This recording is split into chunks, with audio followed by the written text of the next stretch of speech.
তাকেই সাধু বলা হয়।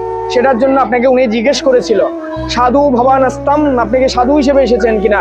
আপনি বলেছেন সাধু মাসে, হ্যাঁ আমি এখানে সাধু সেবা, আমি সৎ মনের অধিকারী হয়ে এখানে এসেছি। এবার আপনাকে জিজ্ঞেস করেছে অর্চেশ্যাম ভবন্তাম, আমি কি আপনাকে অর্চনা করতে পারি? উনি আপনাকে জিজ্ঞেস করেছেন, আপনি বলেছেন নম অর্চয়, হ্যাঁ অর্চনা করতে পারেন। সেটার জন্য আপনাকে উনি পা ধোয়ার জন্য জল দিয়েছে, তারপর অর্ঘ্য দিয়েছে, মাথায় ঠেকা রেখে দিয়েছিলেন, এরপর আচমন করার জন্য জল দেওয়া হয়েছিল, ওইগুলো মুখ শুদ্ধি করে নিয়েছেন।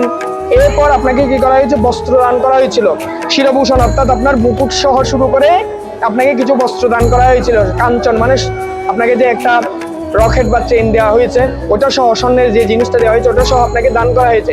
এবার এগুলো পরিধান করেছেন। একজন মানুষকে কিন্তু সহজে একটা জিনিস দেয় না, কেন দিয়েছে?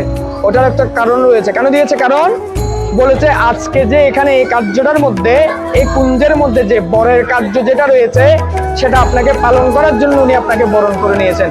সেটার জন্য আপনার হাঁটুর মধ্যে হাত দিয়ে উনি মন্ত্র পাঠ করে বলেছেন, ওনার 3 পুরুষ আপনার 3 পুরুষকে ডেকে বলেছেন কি, আমি আজকে এই শুভ কার্যের বরের দায়িত্বটা আমি ওনাকে দিচ্ছি।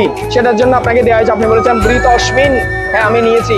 এবার হাত জোর করে আপনাকে বলেছে যথাবিহিত বর কর্ম করু, যে নিয়মগুলো আছে সেই নিয়মগুলো অনুসরণ করে আপনি বরের কার্যটা করবেন।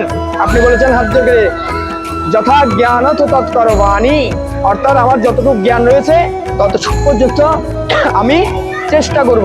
এটা আপনি কি করেছেন? ওনাকে বলেছেন।